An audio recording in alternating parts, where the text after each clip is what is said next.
Chapter 16. Good Time. The free world was getting closer. Despite my incident report in November, I was on course to serve 13 months of my 15-month sentence and be released in March with good time, the standard federal sentence reduction for good behavior. In January, I would be eligible to go to a halfway house in deep Brooklyn on Myrtle Avenue, known as Murder Avenue in the camp. Prison scuttlebutt was that as soon as you passed a few drug tests and found a job, the halfway house would send you home, as long as they could claim your paycheck. Natalie would be waiting for me on Murder Avenue. I said goodbye to my bunkie the first week of December. The night before she left, I was practically jumping out of my skin, asking her questions, leaning over from the top bunk to look at her lying below me for the last night. Natalie seemed to have willed herself into a state of calm. The next morning, as she said goodbye to the assembled crowd of well-wishers, I was hopping nervously around the front door like a little kid. I wanted to be last. I was trying to keep my cool, even more than when Yoga Janet left. Natalie, I don't know what I would have done without you. I love you. This was probably the most direct thing I'd ever said to the proud woman I had lived with so intimately for 9 months. I was going to lose the battle with tears again. In the last month, I had become the freaking waterworks queen. Natalie hugged me gently. "Bunkie, it's okay. I'll see you soon. I'm gonna be waiting for you in Brooklyn." "That's right, Natalie. Hold it down till I get there." She smiled and walked tall out the door for the last time. Pop was also supposed to go to a halfway house in January. One reason she and I grew so close was that we were going home at the same time. For Pop, as well as Natalie, going home meant something very different than it did for me. Pop had been down for more than 12 years, since the early 1990s. She remembered a world with no cell phones, no internet, and no probation officer to report to. She was nervous as hell. We spent many hours talking about what it would be like when she was released. First to a halfway house for 6 months, and then to the house that she would share with her family. Her husband was in prison down south, due for release in 3 years. She planned to work in a restaurant and confided that she would like to buy and run a hot dog cart someday. She was nervous about computers, nervous about the halfway house, nervous about her kids, and nervous about leaving the place that, for better or worse, had been her home for more than a decade. I was nervous too, but not about going home. In the second week of December, I received a letter from my lawyer, Pat Cotter, in Chicago, that informed me that one of my co-defendants, a man named Jonathan Bibby, was going on trial, and I might be called to testify as a witness. He reminded me that under the terms of my plea agreement, I was required to provide complete and truthful testimony if called upon by the government. Pat advised me that the feds could choose to transport me to Chicago to appear in court, and were in fact planning to do so. He wrote, "It is not that I would not enjoy the opportunity to see you again, of course, but it is my understanding, based on comments of prior clients, that travel courtesy of the Bureau of Prisons can be an uncomfortable and tiring experience for the inmate involved. I would like to spare you that experience if possible." I was horrified. Jonathan Bibby was a stranger to me. I didn't want to go to Chicago, and I certainly didn't want to be a government witness. A rat. I wanted to stay right here in the camp and do headstands and go to movie night with Pop. I called my lawyer and explained that I had never even met Jonathan Bibby, that I couldn't pick him out of a lineup. If I were moved to Chicago for his trial, it might screw up my halfway house date in January. Could he please make some calls on my behalf and let the U.S. Attorney know that I had no personal experience with the defendant and couldn't possibly be a valuable witness? "Of course," he said. I sensed I shouldn't count on staying in Danbury. I kept it all to myself, telling only Pop about the letter. "Oh, baby," she said, "the airlift." She was talking about the federal transport system, Con Air. The airlift is nothing nice. With Natalie gone, I lived solo in my cube for several days. The naked, ticking stripe of her mattress made me feel lonely. I had been down long enough to know that just waiting passively for the prison gods to give me a wonderful new bunkie was a losing strategy. Faith, my next-door neighbor, was a good egg, and so a switch of cubes was engineered, and I got permission to move next door. I was now sleeping in the bunk that Vanessa had occupied, and Colleen before her. Faith was very different from Natalie, though happily not much more talkative. She was very glad to have me as a bunkie, and would tell me about her pretty teenage daughter back in New Hampshire while she knitted. She had a special knitting permit. Faith was doing a long drug sentence, and I vaguely gathered that she had taken the fall for someone else. She worried constantly about her daughter, whom she hadn't seen in over a year. She was making her a green sweater for Christmas. There never seemed to be more than 3 or 4 colors of acrylic yarn at the commissary: gray, white, burgundy, and green. And they would run out of the burgundy and green all the time, frustrating the hobbyists. Jay was crocheting Christmas toys for her kids. She had started months in advance. I couldn't see anything harder in prison than being a mom, especially at the holidays. I got a letter from Pom Pom, formerly of the garage, who had just gone home to Trenton. Dear Piper, I just asked about you. I'm so happy to receive a letter and some pictures from you. My sister said I was fatter when I was in there. I told her it's just the clothes. Anyway, I can't believe you got a shot. Amy told me her bunkie went to the SHU, but she didn't tell me you got a shot. That place is really going nuts. Pom Pom, whose mother had preceded her at Danbury, had been worried about what would happen when she was released. She had relatives who grudgingly agreed to let her live with them, though she also considered going straight to a homeless shelter. Now she was back on the outside, and she had received a chilly reception. The apartment where she was living was in a neighborhood where gunfire was audible every day, much scarier than the Danbury shooting range. The cupboards had been completely bare, and she had taken the little money she had to stock the house with food, shampoo, and toilet paper. She was sleeping on the floor. God, I miss you. It's sad to say I miss that place, 'cause it's crazy out here.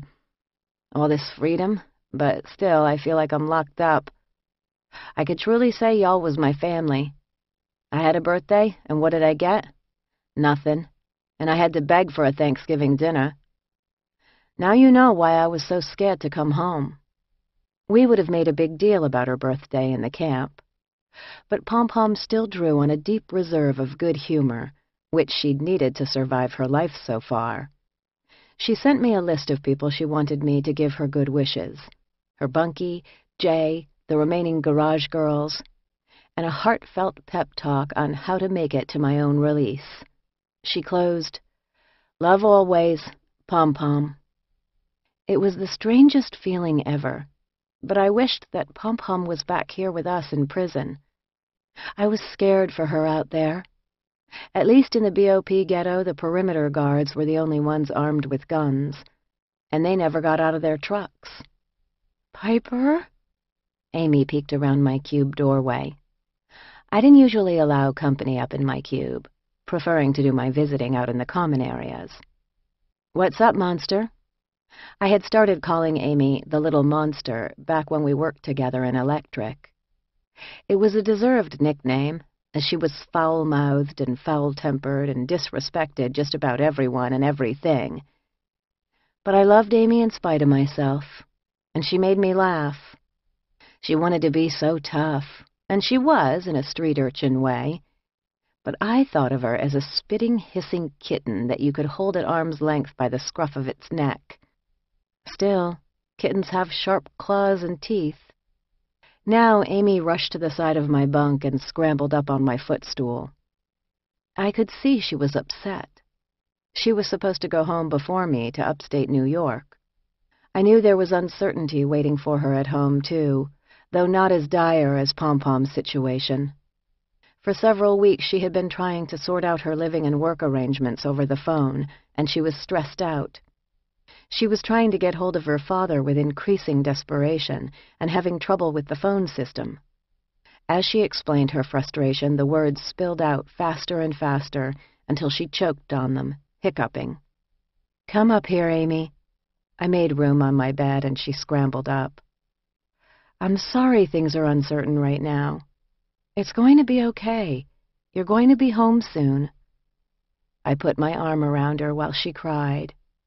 She buried her head in my lap. "I want my daddy." I shushed her and patted the blonde curls she was so proud of. And inside I grieved angrily over the insanity of locking up children and then returning them to neighborhoods that were more desperate and dangerous than jails. I saw on the call-out that I was scheduled to spend my afternoon in a mandatory pre-release class on housing, and my blood pressure started to rise.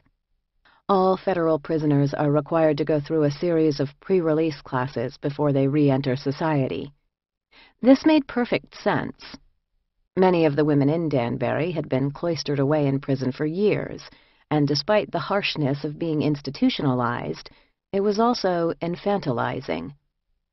The idea that they were going to hit the ground running and be able to cope with the day-to-day requirements of life on the outs was ridiculous. I had been pretty curious about what the re-entry classes would convey to us. The first one I was required to attend was on health. I showed up in the visiting room at the appointed time. Chairs had been set out for 20 women, and a CO who worked in food services down in the FCI was there to lead it. I leaned over and asked Sheena, seated next to me, why he was teaching. "He used to play professional baseball," she replied by way of explanation. I thought about that for a minute, as if there were any sense to it. But why is someone from Danbury teaching this class, and why not someone from Health Services? Sheena rolled her eyes at me. "Are all the classes taught by the prison staff? They don't work on the outside with ex-offenders. They spend all their time here. What do they know about re-entry?" "Pipes, you're looking for logic in all the wrong places." The guy from food services was very nice and very funny. We liked him a lot. He told us that it was important to eat right, exercise, and treat your body as a temple. But he didn't tell us how to get health care services that people with no money could afford. He didn't tell us how we could quickly obtain birth control and other reproductive health services. He didn't recommend any solutions for behavioral or psychiatric care, and for sure some of those broads needed it. He didn't say what options there might be for people who had struggled with substance abuse, sometimes for decades, when they were confronted by old demons on the outside. Another class had been titled Positive Attitude, and was taught by the former warden's secretary. We liked her very little, as she was deeply condescending toward us. Her talk detailed her epic struggle to diet her way into a fancy dress for a holiday party. Tragically, she had not been able to lose the weight, but she still had fun at the party because she had managed to keep her positive attitude. I looked around the room in disbelief. There were women in there who had lost their parental rights and would have to battle to reunite with their children. Women who had nowhere to go and so would be heading to homeless shelters. Women who had never worked in the mainstream economy and must find real jobs or end up back in prison. I had none of these concerns because I was so much luckier than the majority of the women I'd been living with in Danbury, but I felt disrespected by how trivial these classes were turning out to be. The next one was led by the dour German nun who ran the chapel and was so vague it's hard to recall, but dealt with personal growth. Next, we heard about housing. Housing, employment, health, family. These are the factors that determine whether a person returning home from prison will succeed or fail as a law-abiding citizen. I knew the guy who was leading this session from CMS. He was a nice enough guy, and he talked about what he knew, which was insulation and aluminum siding and the best kind of roof to put on your house. He talked about interiors, too. I was so disgusted with the BOP's farcical pre-release program that I just shut my eyes and waited for it to be over. One woman raised her hand. Mr. Green, that's cool and all, but I need to find an apartment to rent. Can you talk a little bit about how to get an apartment? And if there are any programs we could qualify for, affordable housing and stuff? Someone told me I should go to a homeless shelter. He looked not irritated, but unsure. Yeah, well, I don't really know too much about that. The best way to find an apartment is in the paper, or there are websites now that you can search. I wondered how big the BOP's budget for re-entry was. I stared intently at Larry across the card table. He looked worn out, with deep dark circles under his eyes. I remembered something Yoga Janet had said to me about our boyfriends. They do the time with us. Every visit now focused on a single topic, me coming home. It didn't matter if it was Larry, my mother, my brother, or a friend. Among my people there was a collective sigh of relief, a feeling that we were almost out of the woods. I didn't want to be a killjoy, so I tried to hold my sense of dread about the possibility of Chicago in check.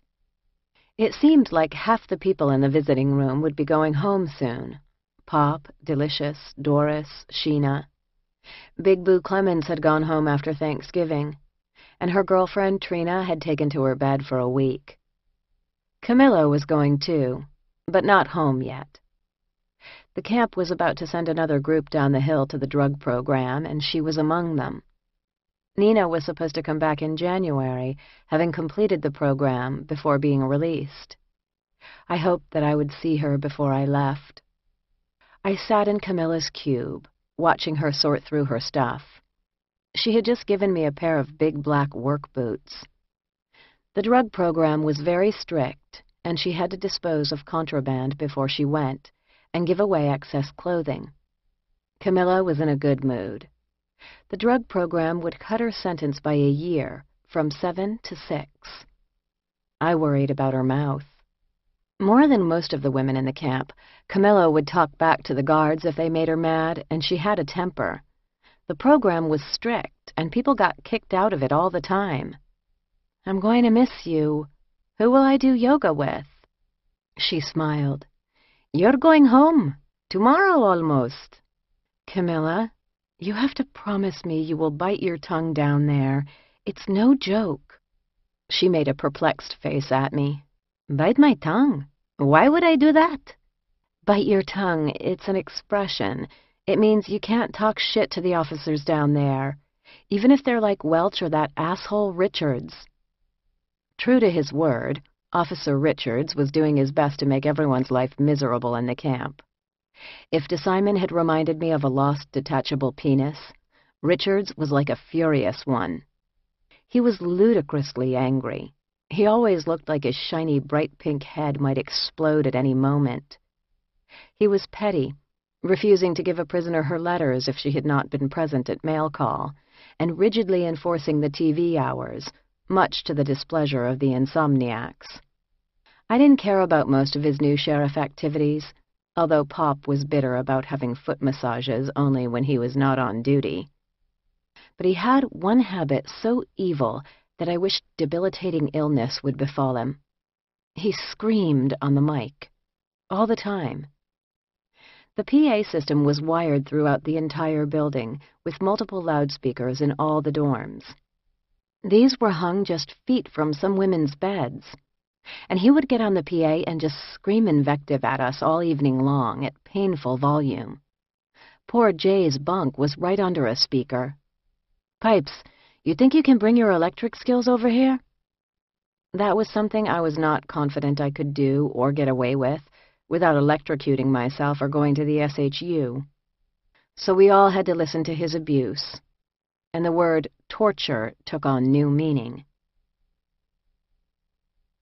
As Christmas Day neared, Larry delivered the bad news from my lawyer. I would be called as a witness to Chicago. I felt ill. What if I missed my halfway house date? Actually, there was no question that I was going to miss my halfway house date. Right down to the wire, my past would get in the way of my freedom. And what if I saw Nora? No way were they summoning me and not calling her. I was nervous, but no one noticed. The camp was in the midst of holiday mania. It had been building since before Thanksgiving, but now it burst out in force with a team of prisoners busy preparing for the annual Christmas decoration contest. Every unit in the FCI competed. There were a dozen units down in the prison, and the camp was considered one unit. Leftover decorations from previous years were already hung around the camp, giant signs that proclaimed Noel and peace in dingy red and white tissue. But the 2004 decorating crew had something new, something big up their khaki sleeves. They toiled in secret, hour after hour in an off-limits television room that had been officially commandeered for them. All we got a glimpse of were the strange papier-mâché creatures they were preparing. "Check out my faggot elf," one volunteer boasted happily, showing me an odd little humanoid. The day before Christmas, the camp decorating crew's handiwork was revealed. It was, frankly, incredible. They had transformed a dingy beige television room with gray linoleum floors into a dazzling Christmas village on a winter night. The particle board ceiling was concealed by an inky blue starry night sky. A village was spread out as if in a mountain valley. And the workshops, the bar room, even the carousel were populated by little elves of debatable sexual preference. They frolicked in sparkling snow that drifted across the linoleum. Everything twinkled. Awestruck, we all examined the handiwork with glee. I still have no idea how they pulled it off. We waited nervously all afternoon for the judging to come down. When the verdict was made public, for the first time ever, the camp was victorious. The guards assured us that the competition had been stiff. Down on the compound, the puppy program was housed in Unit 9, which also included the psych unit, and they had fashioned antlers for all the Labrador retrievers and created a herd of reindeer. A herd of reindeer. A special screening of Elf, with free popcorn to boot, was the entire camp's prize. Faith, my bunkie, surprised me in our cube. "Piper, do you want to watch Elf together?" I was taken aback. Assuming things went as they always did, I would be watching the movie with Pop, or maybe with the Italian twins. But it was clearly important to Faith.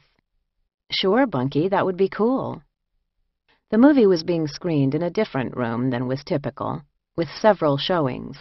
Faith and I got our popcorn, grabbed 2 good seats, and settled in to watch together. We would not be making Christmas cookies or picking out the perfect tree to decorate or kissing the people we loved under mistletoe. But Faith could claim her special place in my life, and I had one in hers, especially at Christmas time. And it was cool. On December 27th, people got their Sunday New York Times in the Monday mail. I sidled up to Lombardi and asked, "Hey, could I have the styles section?" I scurried up to my bunk with the paper. Larry had a piece in it, and not just any piece. It was the Modern Love column, the weekly personal essay about love and relationships. He had been working on it for a long time, and I knew it was about our long-delayed decision to get married. Other than that, I had no idea what the Times readers and I had in store. He described, with great humor, our untraditional courtship, and why neither of us really thought it was important to get married, although we'd been to 27 weddings together. But something had changed. There was never a tipping point, no eureka moment when I realized that doing the most traditional thing possible was a good idea. Some guys say they know immediately, she's the one. Not me. Whether it's a sweater or software, it takes some time for me to know if I want to keep something. One reason I always save receipts. I can't say there was an instance when I looked into the pale blue eyes of the girl I met over corned beef hash at a cafe in San Francisco and thought, this is it. Now, after 8 years, I know. When did I know? Was it the way she helped me deal with the death of my grandfather? The relief I felt when she finally answered her cell phone on September 11th? That great hike in Point Reyes? Because she sobbed with joy when the Sox finally won? The way my nephews greet her like a rock star when she walks into the room? Perhaps I should have known right from the start, that morning in the middle of our cross-country trip, when she required one last stop at Arthur Bryant's in Kansas City for a half slab of ribs for breakfast, and 10 minutes into the feast saying to me, "Hey, baby, why don't you pop open a beer?" Or did I not truly know until 7 years later when we found ourselves forced apart for more than a year? Who can say?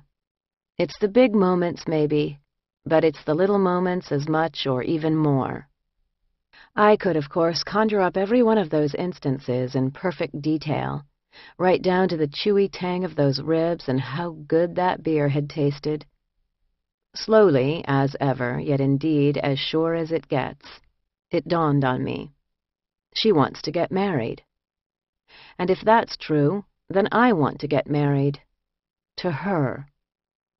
This is perhaps the least original idea I've had in a long time, but I needed to get here myself, on my own terms.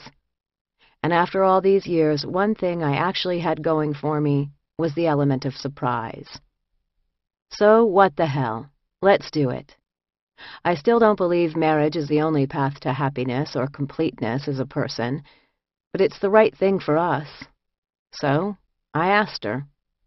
Or, more accurately, what I said, sitting next to her on that silly island in a scene straight out of Brides magazine, was something about love and commitment and not going anywhere, and here's these rings I got you, and if you want to actually make it official, that's cool, and if you don't, that's cool too. And if you want to have a wedding, I'm into it, and if you don't, who needs it? She's still unclear what I was asking exactly, but when she got done laughing, she said yes. And then she threw off her clothes and jumped in the water. My friends joke that I've been to 27 weddings and now it's finally time for one funeral, for my singlehood. Which is sad, like any funeral, sure, but this death is no tragic accident. I look at it more like euthanasia I'm performing on myself. A mercy killing. I'm ready, babe. Pull the plug. Even here, without him, I couldn't imagine any sweeter Christmas present. I always found New Year's Eve a bore on the outside, but on the inside it held greater interest, and I was very conscious and grateful that it would be my only one at Danbury. It made sense that turning the calendar forward would make a prisoner feel more optimistic. Watching those numbers tick suggested progress. Much more than any new year, even the millennium, it felt for me like something was coming to a definitive end. Pop cried as we counted down at midnight.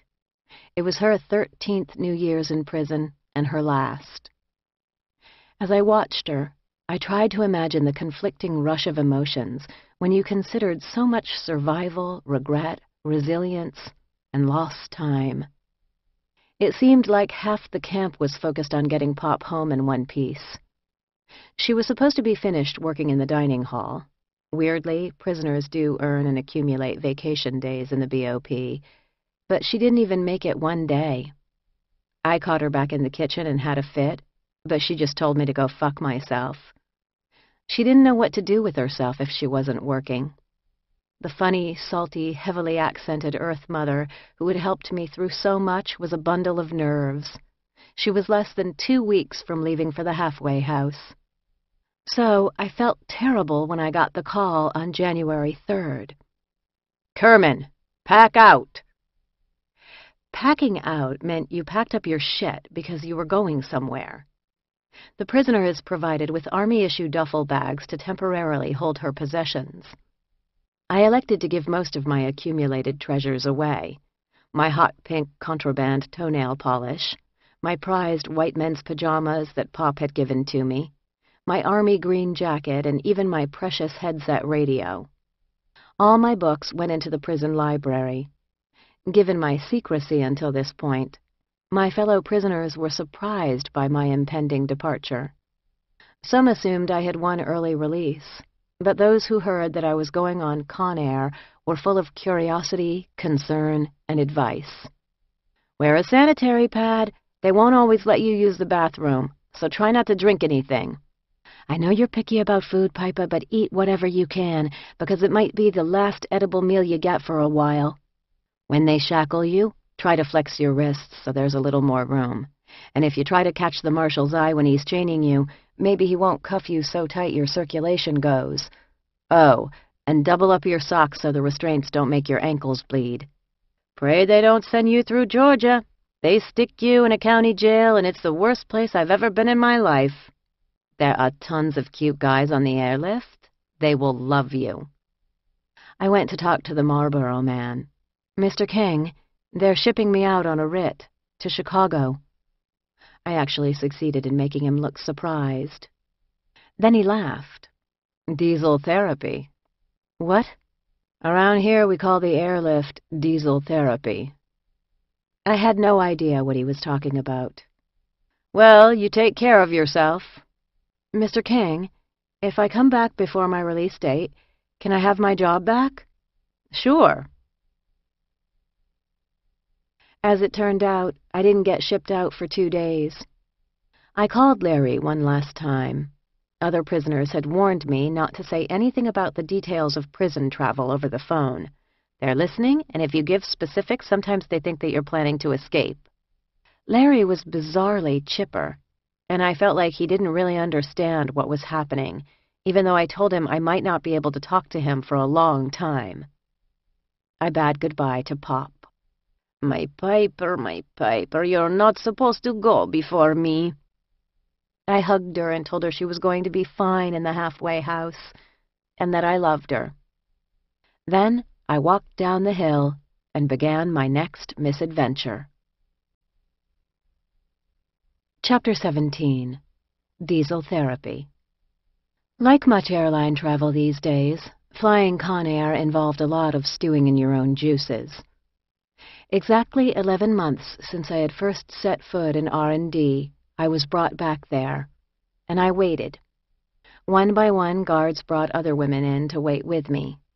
A skinny, dreamy-eyed white girl, a pair of Jamaican sisters, an unpleasant hick from the camp whom I worked with in CMS and who was headed back to western Pennsylvania for a court case, a big, dykey-looking black woman with a wicked scar that began somewhere behind her ear, wound around her neck, and disappeared down below the collar of her T-shirt. There was little talking. Finally, a prison guard whom I knew from the camp appeared. Ms. Welch was a food service officer and knew Pop very well. I felt some measure of relief that she would be involved in our departure, much better than the guard who had welcomed me to Danbury. She issued us all new uniforms, the same khaki hospital scrubs and wussy canvas shoes I had been clad in upon arrival. I was sad to give up my steel toes, even though they already had cracks in the soles. One by one, she began to shackle us. Chains around the waist, handcuffs that were then chained to your waist, and ankle cuffs with a foot of chain between them. I had never been cuffed in my life outside my boudoir. I thought about the fact that I had absolutely no choice in the matter. I was going to be shackled whether I was cooperative, disgruntled, or prone with a knee in the small of my back or a boot on my chest. I looked at Miss Welch as she approached me. "How are you doing, Kerman?" she asked.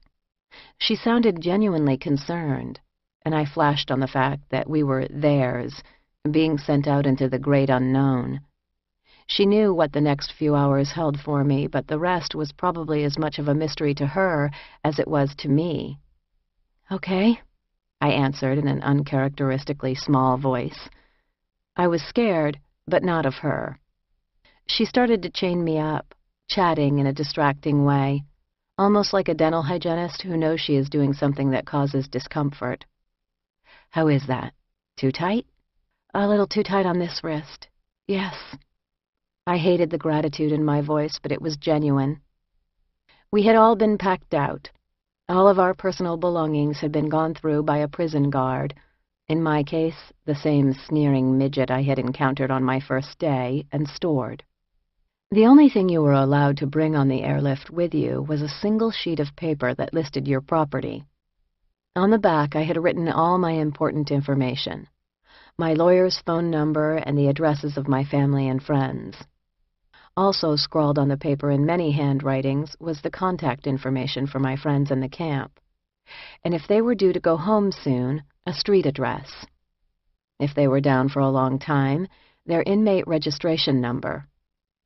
It hurt to look at the list. I wondered if I would ever see any of these women again. I kept the paper in the breast pocket of my scrubs vest with my ID. We were lined up and started to shuffle, clinking, out of the building toward a big, unmarked bus that was used for prisoner transport. When your legs are chained together, you are forced to adopt a short, tippy-toe cadence. As we were waiting in one of the chain-link fenced chambers between the prison and the bus, the town driver's van came speeding up. Jay hopped out, with duffel bags. The big black dyke perked up. "Cuz?" Jay blinked in disbelief. "Slice? What the hell is going on?" "Fuck if I know." We were all herded back into the FCI so they could pack Jay out and truss her up. She was joining our motley little crew, and I was really glad to have a friend along for the ride. Finally, at gunpoint, we were loaded onto the bus and headed into the outside world. It was disorienting to see suburban Connecticut rushing by, eventually giving way to the highway. I had no idea where we were heading, though the odds were on Oklahoma City, the hub of the federal prison transport system. Jay caught up with Slice, her actual cousin, on the bus. Neither of them would cop to knowing why they were being transported, but they were probably co-defendants, as the guard had been concerned that they should have extra restraints. No, we cousins. We love each other," they protested. The guard had also indicated that they were headed to Florida, which was most worrisome. "Piper, I don't know shit about Florida. I'm from the Bronx. I've been to Milwaukee, and that's it," declared Jay. "No fucking reason I should be going to Florida unless they be taking us to Disney World." We finally arrived at what seemed like an abandoned industrial vacant lot. The bus stopped, and there we sat for hours. If you think that it is impossible to sleep in shackles, I am here to prove you wrong. They gave us chicken sandwiches, and I had to help the Pennsylvania hick eat. The guard had not been as kind to her as to me and had chained her tightly and put her in an extra black box restraint that immobilized her thumbs, this to protect her co-defendant, a woman with whom she was now excitedly gossiping. Finally, the bus rumbled to life and pulled onto a huge tarmac. We had company. There were at least a half-dozen other transport vehicles, another bus, unmarked vans and sedans, all idling in the cold winter dusk. And then, quite suddenly, an enormous 747 landed, taxied briefly, and then pulled up among the vehicles. In a moment, I recognized that I was in the midst of the most cliched action thriller, as jack-booted marshals with submachine guns and high-powered rifles swarmed the tarmac, and I was one of the villains. First they unloaded about a dozen prisoners from the plane, men in a variety of shapes, sizes, colors, and attires. Some of them appeared to be wearing paper jumpsuits, not the best deal in the biting January wind. Disheveled and cold, they seemed pretty interested in our little group huddled next to the Danbury bus. Then the armed figures were shouting at us over the wind to line up, with plenty of room between each of us. We performed the tarmac jig that is done when one is trying to move as quickly as possible against restraints. After a rough pat-down, a female marshal checked my hair and my mouth for weapons, and the hop was on to the stairs up to the plane. On board were more marshals, enormous beefy men and a handful of weathered-looking women in navy blue uniforms. As we clinked and clanked into the passenger seating area, we were greeted by a wave of testosterone. The plane was packed with prisoners, all of whom appeared to be male. Most of them were very, very happy to see us. Some were making a lot of noise, declaring what they would like to do to us, offering critiques as we shuffled up the aisle as directed by the marshals. "Don't you look at them!" the marshals shouted at us. Clearly they had calculated that it was much easier to focus control on the behavior of a dozen females than on 200 males. "What are you scared of, Blondie? They can't do anything to you," shouted the male prisoners. "Over here, Blondie!" They were proven wrong in my mind later in the trip, when a big man rose from his seat, loudly protesting that he needed a bathroom, and the marshals promptly tasered him. He flopped around like a fish. Con Air is like a layer cake of the federal prison system. Every sort of prisoner is represented. Sad-looking middle-aged upper-class white men, their wire-rimmed glasses sometimes askew or broken. Proud cholos looking vaguely Mayan and covered in gang markings. White women with bleached-out hair and very bad orthodontia. Skinhead types with swastika tattoos on their faces. Young black men with their hair bushed out because they had been forced to undo their cornrows. A skinny white father and son pair, obvious because they were the spitting image of each other. A towering black man in extra heavy restraints who might be the most imposing figure I have ever seen. And, of course, me. When I was escorted for a bathroom break, difficult to manage when one's wrists are chained to one's waist, in addition to lascivious invitations and threatening catcalls, I was treated to more than one, "What you doing here, Blondie?" I was feeling more positively about everyone's shackles. I was so glad that Jay was next to me, craning her head to see everything, too. Still, it was unnerving that she and her cousin didn't know what legal proceeding they were headed toward. We all agreed that if, God forbid, they had caught another case, been charged with another crime, they should have been told. But maybe not. They didn't have high-end representation like me. Con Air does not fly direct. The jumbo airliners act more like puddle jumpers, stopping hither and yon to pick up convicts being transported all over the country for all kinds of reasons. Court appearances, facility transfers, post-sentencing designation. Some prisoners appeared to be fresh off the street, still in civilian clothes. They brought on a Spanish guy with long black hair who would have resembled Jesus were his face not so hard. He was so good-looking it was like a kick in the gut. At one stop, more women got on. One of them paused in the aisle, waiting for a marshal to tell her where to sit. She was a scrawny little white woman, missing teeth, with a cloud of hair that was an indeterminate shade somewhere between gray and peroxide.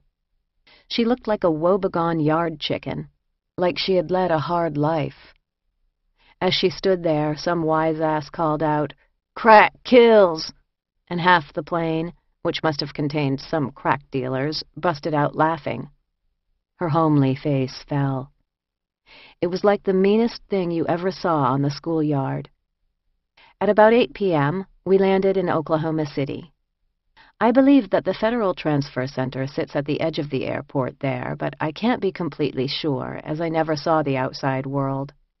The planes taxi right up to the prison to unload their heavily tattooed cargo. By default and necessity, it is a maximum security facility that houses many prisoners during the course of their airlift experiences. Until I reached Chicago, this would be my new quarters. We arrived at our new unit hours later, approximately 20 exhausted women who were issued sheets, pajamas, and small packets of hygienic necessities, and ushered into a triangular cavern lined with 2 tiers of cells. It was darkened and deserted, because its inhabitants were already in lockdown. The CO was a ferocious 6-foot Native American woman who barked out our cell assignments. I had never been in an actual cell before, let alone locked in with a cellie. I crept into my assigned spot, about 6 by 12 feet with a bunk bed, a toilet, a sink, and a desk bolted to the wall. I could see in the dim fluorescent light that someone was asleep in the top bunk. She rolled over and gave me the eye, then rolled away and went back to sleep. I crawled in and dozed off, grateful to have running water and free range of movement. Thudding, shouting, and my cellmate vaulting out of her bunk awakened me. "Breakfast," she said over her shoulder, disappearing. I got up and stepped cautiously out of the cell, wearing the washed-out hospital green pajamas I had been given the night before. Women were scurrying from the numbered cells to get into line on the other side of the unit. Not one of them was in her pajamas. I hurried to get back into yesterday's nasty clothes and headed toward the line. After receiving a plastic box, I located Jay and Slice, who had claimed a table near my cell. Our boxes contained dry cereal, a packet of instant coffee, a packet of sugar, and a clear plastic bag of milk that struck me as one of the strangest things I had ever seen. But when you mix the coffee powder with the milk and sugar in a green plastic mug and put it in the unit microwave, an ancient contraption that looked like it belonged on a Lost in Space episode, it tasted okay. I pretended that it was cappuccino. "We're going to starve," Slice declared. Jay and I feared she was right. We discussed our predicament, and Slice, who was a hungry woman of action, departed on a recon mission. Jay and I retreated to our respective cells. I finally got a formal introduction to my new bunkie. "What's your name?" she drawled. I introduced myself. She was Lakeisha from Atlanta and on her way to Danbury. The minute she heard I was coming from Danbury, she had a million questions. Then she crawled back into her bed and went to sleep. I soon discovered that Lakeisha slept about 22 hours a day, getting up 3 times to eat and, mercifully, shower. She always looked disheveled, though, emerging from our cell with her twists sticking out in all directions. "People, what's wrong with your bunkie? She looks like Celie in the color purple," cracked Slice. I was totally wired on my first day in Oklahoma City. It was a brand new scenario to get the hang of, with all new rituals and routines. Unfortunately, there was absolutely nothing to do. There were 3 TV rooms without chairs, and one little rolling bookshelf filled with a bizarre assortment of volumes, Christian books, ancient copies of John D. MacDonald, Shakespeare's Antony and Cleopatra, a handful of romances, and 2 Dorothy L. Sayers novels. A weird structure in the middle of the unit looked like a reception desk and contained nothing but stubby little pencils and various forms of scrap paper. Next to 3 payphones, there was an outdoor room where smokers shivered, and you could see a slice of the sky over a partial wall topped with razor wire. The unit felt like a train or bus station, but without a newsstand or a coffee shop. I tried to use the payphone to call Larry or my parents to tell them I was alive, but the phone would place only collect calls, and no one's phone service would accept them, which intensified the feeling that I had been dropped into a plane of being that didn't exist to the rest of the world. Women came and went quietly. The place was subdued and spotlessly clean. The unit seemed to be at most half full, maybe 60 women in the breakfast line. At 11 a.m., the CO brought in large rolling carts, signaling that lunch was going to be served. I watched a woman emerge from a cell on the top tier and descend the stairs on the opposite side of the unit. That curly hair, that fireplug shape, glasses. Something stirred in my belly. I sat up very straight. What was Nora Jansen doing in here with me? I had been certain that a separation order would be placed on my co-defendants and me, but apparently I was wrong. I stared at her as she got in the chow line. "Come on, Peepa," Slice nudged me to get my lunch. Despite her obvious misgivings about befriending skinny white girls, she was willing to accept me as Jay's buddy, especially given that I didn't eat much. I trailed behind my 2 companions, drawing a bead on the woman who I thought was Nora. In the past 11 months, I had occasional thoughts of Nora. Bad thoughts. I wanted to be certain before I made my move. I had fantasized about confronting the woman I'd followed down the wrong path, the woman who had likely ratted me out. In my head, I usually set the moment in a lesbian bar in San Francisco, and imagined much smashing of bottles with pool cues and breaking of pug noses and general bloodletting. Now the real moment had arrived. What was I going to do? The short, curly-headed, and decidedly middle-aged woman received her lunchbox and turned to head to a table. It was the same woman I had followed to Indonesia, to Zurich, to the Congress Hotel. If I had never met her, I wouldn't be sitting here now holding a bag of lukewarm milk and wearing government clothing. It was the same French bulldog face 10 years later, 10 apparently long, hard years. She looked like hell. She glanced at me as she passed, and I saw the shock of recognition cross those flattened features.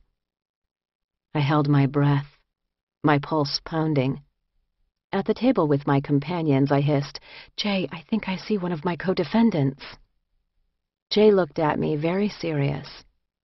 Almost all drug prisoners have co-defendants, and that can have a host of meanings. But Jay knew immediately from my tone that this was not a good thing. "What's up?" asked Slice, catching that there was a problem. "Piper thinks she got one of her co-defendants here, and she's surprised." "Where?" I indicated without pointing. They relaxed a little. "That old lady? She it, Piper. What kind of gangster is you, anyway?" I glared at them. "Jay, I think that bitch ratted me out."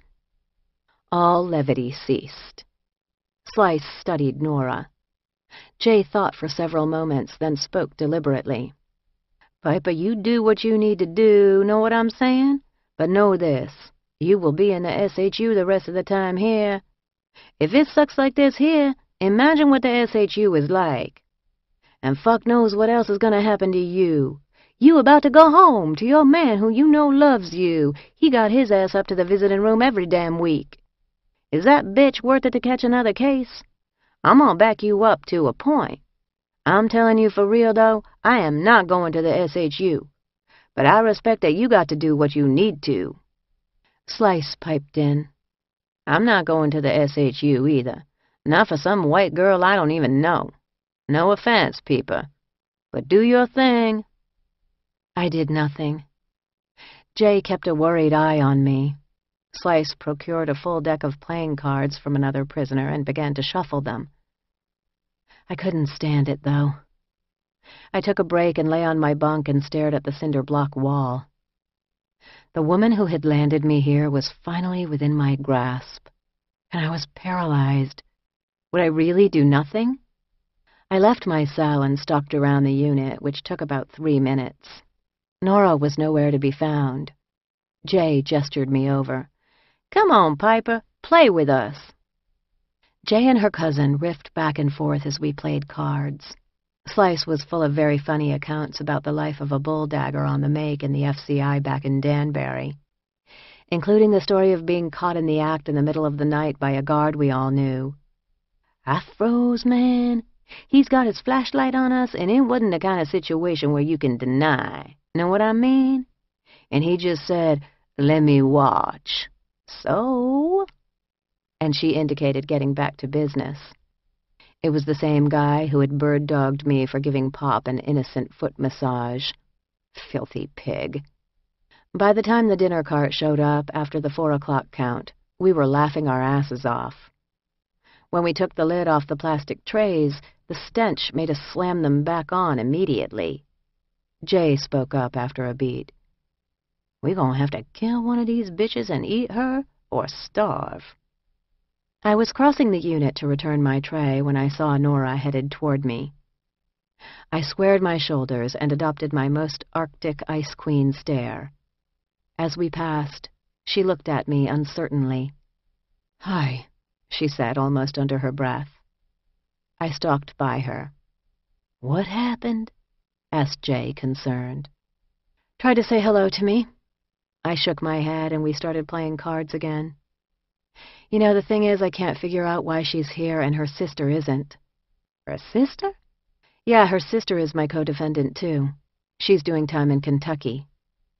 The next morning at breakfast, there was Hester. That was the way it was in Oklahoma.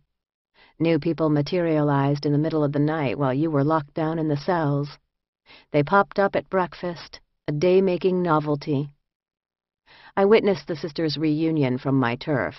They hugged ecstatically and headed to a corner to confer. My companions took note. "You need to kill Sis, too?" asked Slice. "Nah, I never had any beef with Hester. She's all right."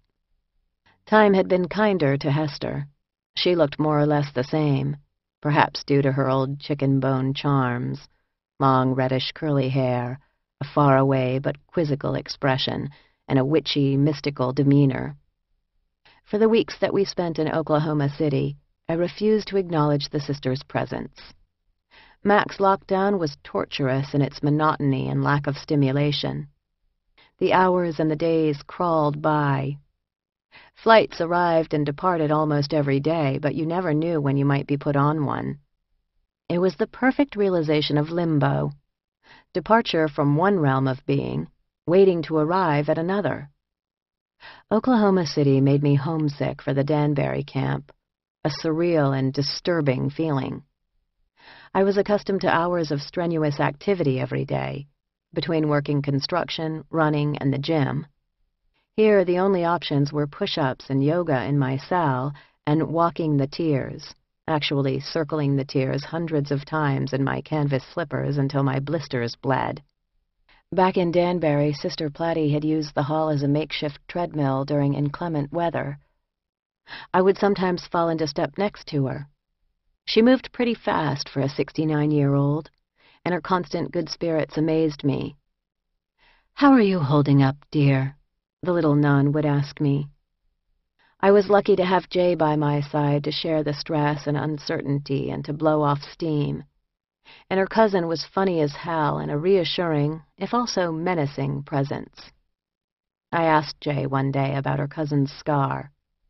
"A guy jumped her, tried to rape her, and he cut her with a box cutter. 100 stitches. Pause. "He's in jail now." "And the nickname?" "It's her favorite drink." It was easy to lose track of what day it was. There were no newspapers, no magazines, no mail, and since I avoided the TV rooms, no significant way to tell one day from the next. You can only play so many games of gin. I tried to count off which day was January 12th, when Pop would be released from Danbury. I couldn't talk to Larry on the payphone, and there were no clear windows, so I couldn't even watch the progression of the sun. I wasn't remotely interested in messing with prison pussy, one of the only available distractions. I learned dominoes, and I learned to understand the true punishment of repetition without reward. How could anyone do significant amounts of time in a setting like this without losing their mind? No one was all that inclined to be social with strangers, but some limited intrigue took place around cigarettes. In Danbury, the opportunities for hustle were many. But in Oklahoma City, the only things on the market were sex, other people's psych meds, and, most important, nicotine. Prisoners who volunteered as orderlies got to shop, but all there was to buy were cigarettes. Once a week, when the cigarettes got doled out, there would be frenzy right below the surface, threatening to bust out.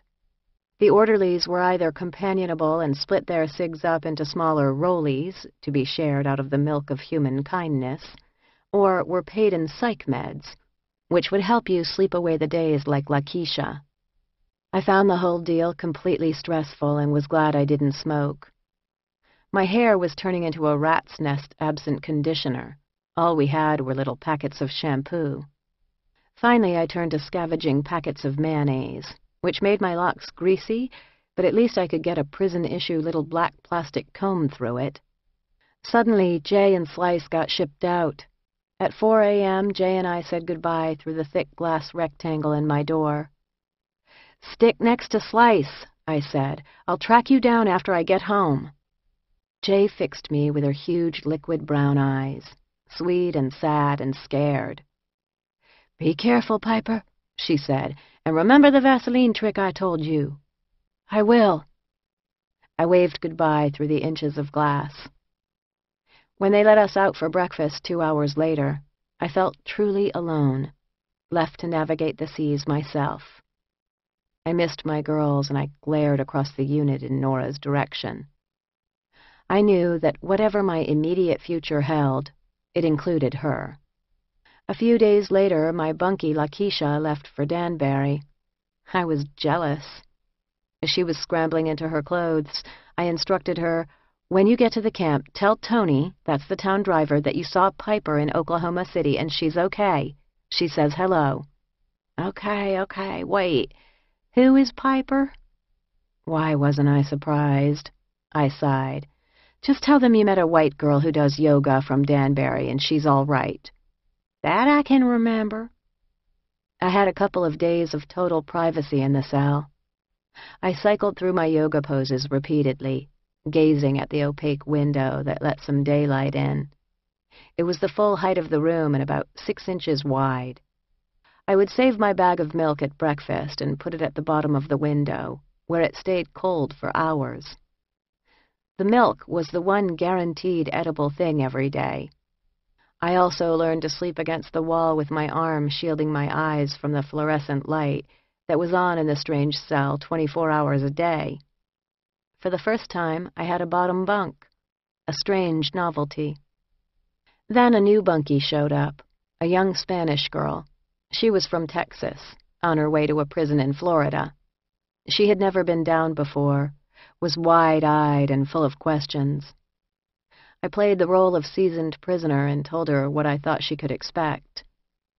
She reminded me of Maria Carbone from Room 6 and the construction shop, which made me sad. Finally, a week later, there was a thud on my door at 4 a.m. "Kerman, pack out!" I had no possessions to pack other than my now crinkled paper from Danbury with its scribbled reminders of the people I knew there. I practically danced into my khaki uniform, at this point ready for anything that would get me out of there, Nora or no Nora. Per Jay's instructions, I fished my precious contraband store of Vaseline out of its hiding place in a sock and tucked gobs of it into the curves of my ears. During the long hours of travel on the flight, largely without water, I could dab it on my lips to keep them from cracking. As I shuffled onto the airplane, shackled again, one of the feds who had also been on my previous flight stared at me. "What's wrong, Blondie?" I was stone-faced. "You better improve your attitude, Blondie," he advised sharply. The marshals made me sit next to Nora on the plane. At this point, I wasn't even surprised at my bad fortune, though I was rigid with fury. Shackled, with Vaseline in my ears, and sitting next to the cow who got me into the whole mess, I refused to look at her. We maintained a wall of uncomfortable silence between us as the flight stopped in Terre Haute, Detroit, and other snow-covered Midwestern wastelands. At least I had the window seat. Descending into a sunny, wintry Chicago, I felt, despite my extreme agitation and acute physical discomfort, a quiet thrill. I retained a tiny shred of humor with which to appreciate the irony of the whole situation. Here was the city that was the hub of this whole mess, and it seemed somehow fitting that I should be here with her next to me. The tarmac in Chicago was lively and bitterly cold. I was freezing in my thin khakis. Convicts were hopping every which way in shackles under the direction of the marshals, and Nora and Hester grew excited at the sight of one floppy-haired white boy. "It's George!" they exclaimed. I looked closely as he turned our way and cheerfully indicated greeting with his chin before being hustled onto a bus. If that was Hester's old friend, George Freud, he had lost some weight in 10 years. It seemed that the whole gang was being recalled to Chi-Town for the big event of Jonathan Bibby's trial.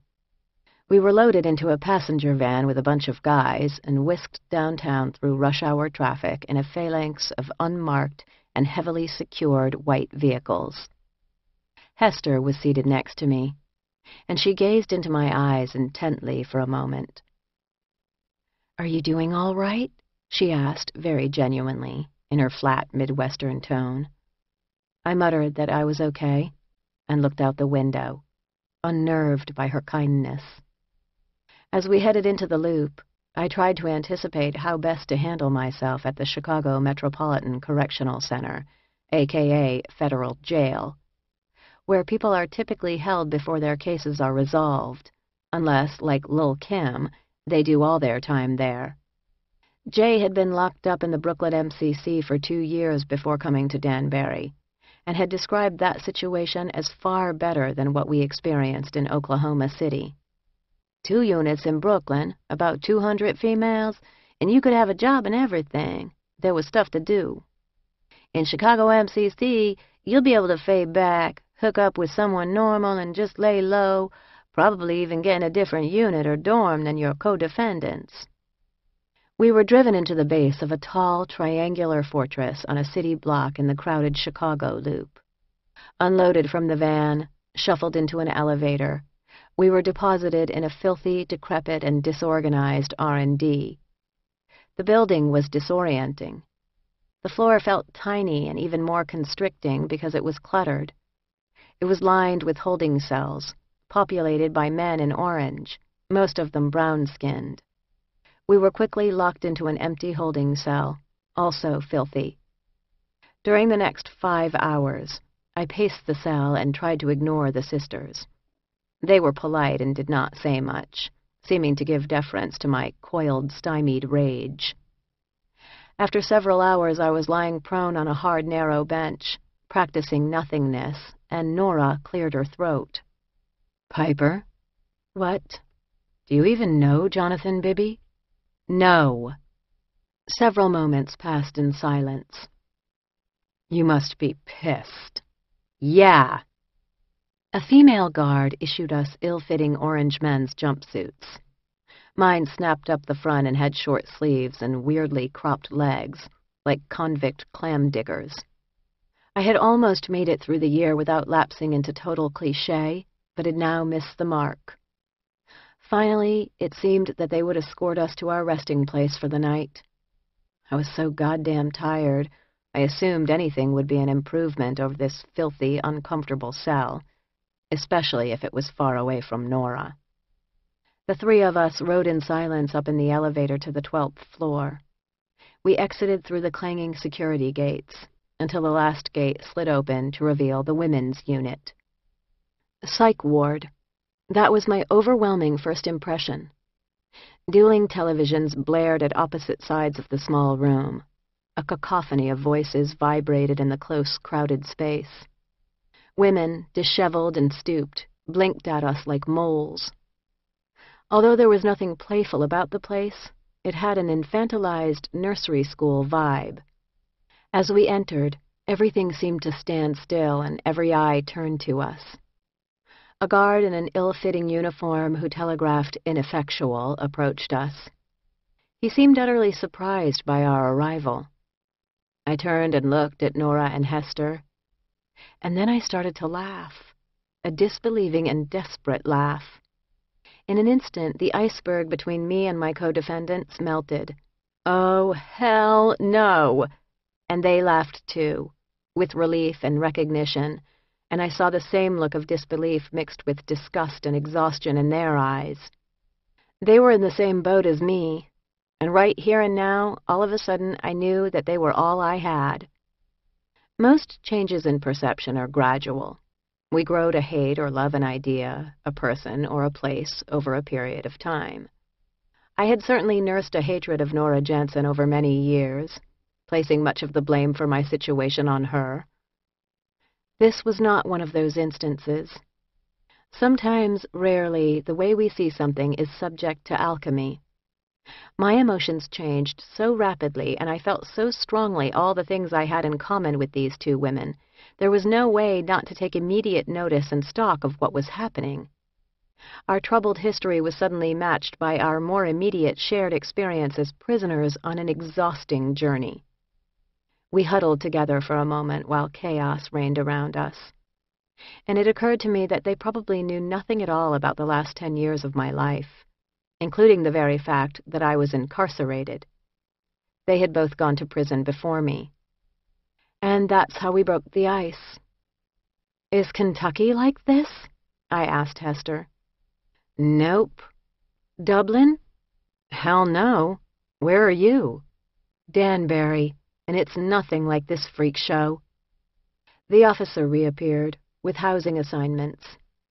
We were shown to our respective cells and locked down.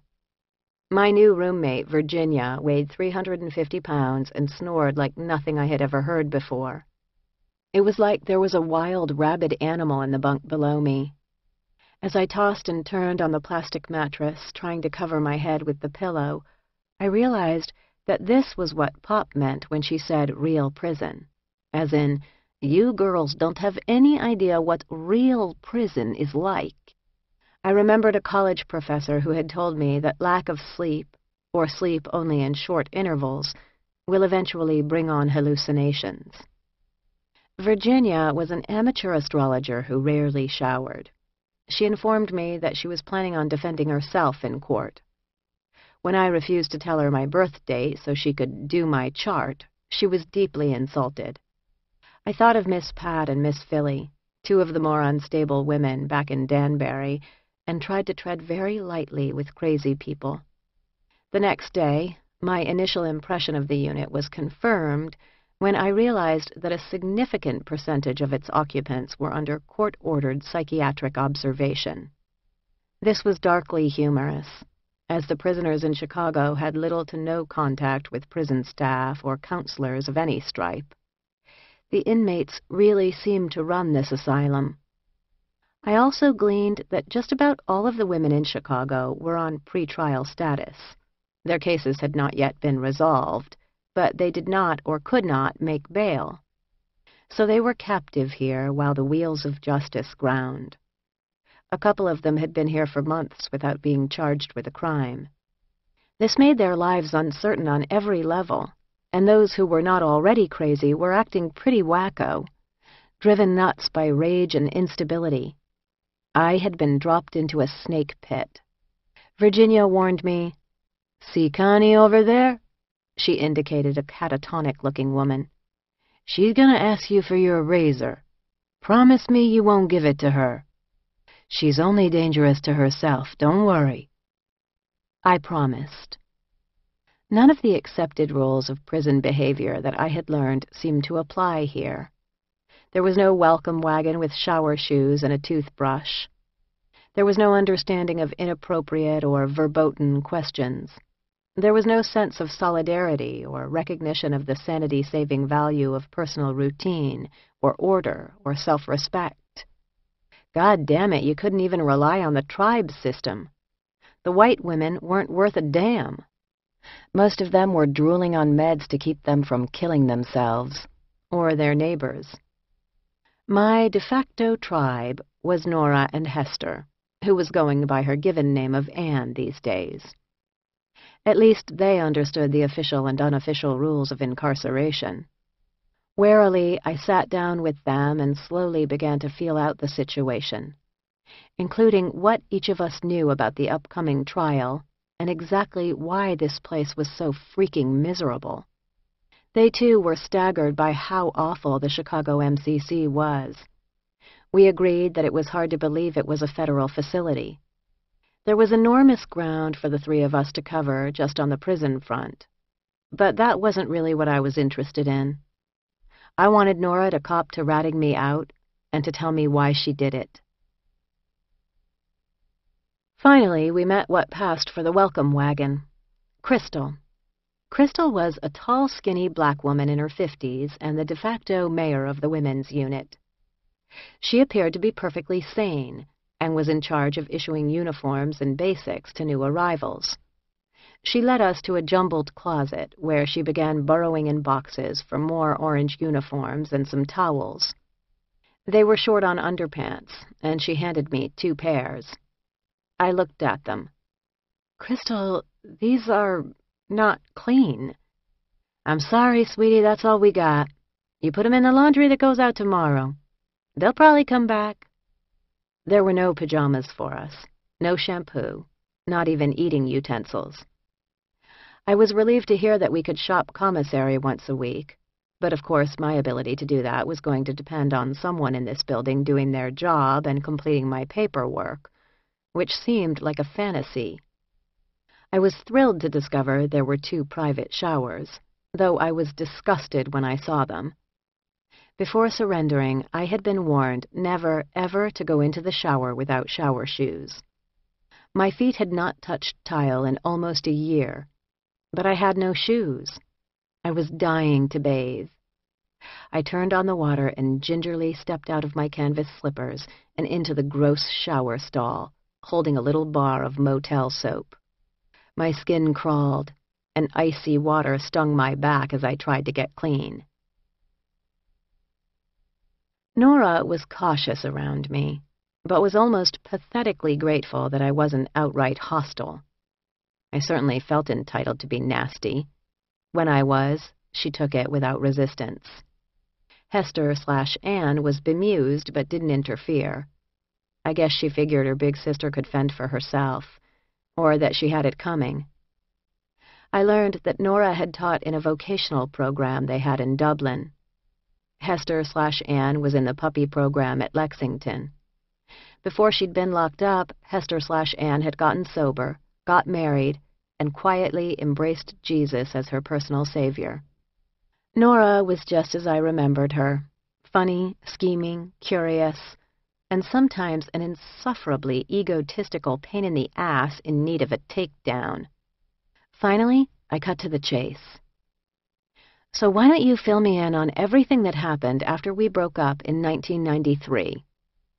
According to Nora, many months after my departure from her life, she did some soul-searching and tried to get out of the business with Alodji, who told her in no uncertain terms, no dice, and warned her of the consequences if she did walk. "I'll always know where your sister is," he threatened her. A while later, when a pair of drug couriers got arrested, separately in San Francisco and Chicago, things began to get messy and ugly, and of course the whole operation collapsed. With her drug money, Nora had built her dream home in Vermont. Or at least it was her dream until a SWAT team of heavily armed federal agents arrived in jackboots to take her into custody. When the feds sat her down, she claimed, they already had detailed information about the whole enterprise. Someone, I thought probably her slimy business partner Jack, had been singing. "Did they have my name?" I asked. "Yes, they knew exactly who you were. But at first I told them you were just my girlfriend and you didn't know anything." At this point, it was hard to know what to believe. I had invested a lot of time and energy into hating Nora and elaborating fantasies of revenge. Her story was plausible, but it could easily be a lie. I believed that she felt terrible about the mistakes she had made. And when she looked across the table at her little sister, or talked about her elderly parents, who had not 1 but 2 children in prison, I felt bad for her in spite of myself. My brain and my guts were twisted, a snarled cat's cradle that I would have to pick apart. I was starting to understand what the Marlboro Man meant by diesel therapy. Chapter 18. It Can Always Get Worse. Every day in the Chicago MCC began the exact same way. At 6 a.m., male inmates, who were allowed to have jobs, brought food carts up to the women's unit and through the massive metal security doors. Then the lone CO on duty would go around the unit unlocking the female prisoners' doors. When the bolts clicked, everyone would vault out of bed and rush into the unit to stand in line for breakfast. The line was not a happy place. No one spoke, and faces were hard and sad or just stuporific. The food was usually cold cereal and a half-pint of milk, and sometimes bags of bruised apples, handed out by an inmate named Princess. Every now and then there were hard-boiled eggs.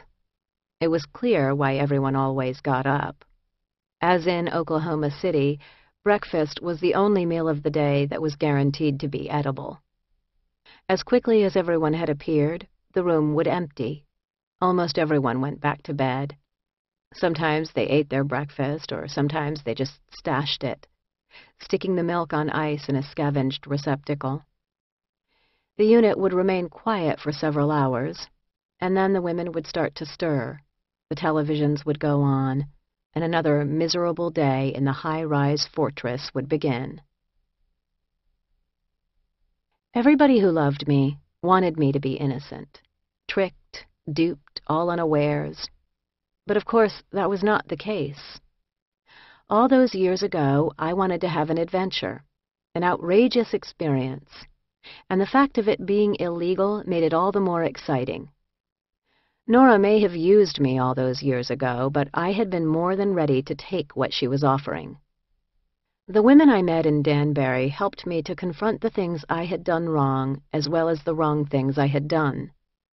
It wasn't just my choice of doing something bad and illegal that I had to own. It was also my lone wolf style that had helped me to make those mistakes and often made the aftermath of my actions worse for those I loved. I no longer thought of myself in the terms that D.H. Lawrence used to observe on our national character. The essential American soul is hard, isolate, stoic, and a killer. It has never yet melted. Women like Allie, Pom-Pom, Pennsatucky, Jay, and Amy melted me. I recognized what I was capable of doing and how my choices affected the people I was now missing. Not only Larry and my family, but all my fellow penitents, whom I had crossed paths with in this year, this season in hell. I had long ago accepted that I had to pay the consequences. I am capable of making terrible mistakes, and I am also prepared to take responsibility for my actions. Yet you still had to resolve not to believe what the prison system, the staff, the rules, even some of the other prisoners wanted you to think about yourself, which was the worst. When you chose to do otherwise, when you acted like you were a person worthy of respect and treated yourself with respect, sometimes they did too. When doubt and shame or worse crept in, the letters and books and visits from friends and lover and family were powerful proof that I was okay. More effective than charms or talismans or pills to fight those terrible feelings. The Chicago MCC was a different story. I had been taken away from all the people who'd helped me to do my time, people on the outside and the inside, and I was completely off balance. The misery of the women surrounding me rattled me, as did the pointlessness of every day that passed here, and the complete disrespect and indifference with which we were treated. The COs who worked the unit were in fact often pleasant, if unprofessional, but they couldn't do anything. Interacting with the institution in Chicago MCC was like staring at a concrete wall. Questions went unanswered. Underpants were not provided. My bedrock sense of myself was in some danger. Food, sometimes edible, was brought on a regular schedule, and in this new universe, that was really all you could count on as a stable principle. My phone calls to Larry and my parents took on a desperate edge. For the first time in the year I had been in prison, I said the words, "You've got to get me out of here." I threatened to drown Nora in a toilet. We had settled into a companionable antagonism, wherein I threatened to kill her several times a day, as we three co-defendants would sit and play cards, reminisce, compare notes on our respective prisons, or just complain. It was very, very strange.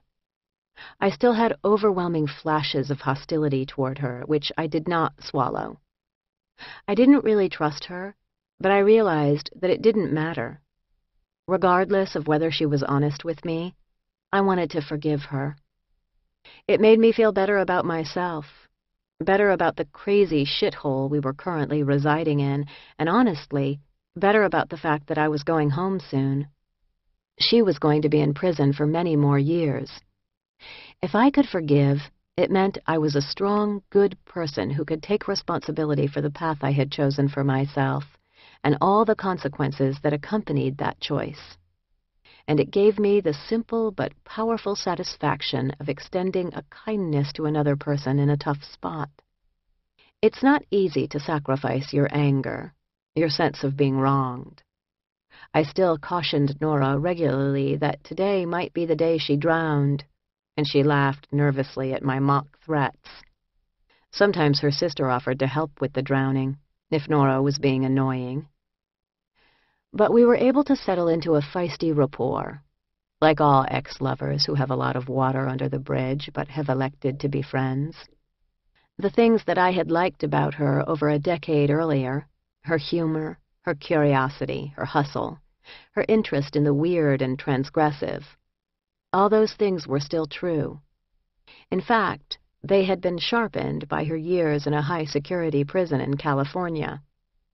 We served each other as a barrier against the freaks, of which this small unit had an astonishing array. In addition to poor suicidal Connie, there were several bipolar arsonists, an angry and volatile bank robber, a woman who had written a letter threatening to assassinate John Ashcroft, and a tiny pregnant girl who would seat herself next to me and start running her hands through my hair, crooning.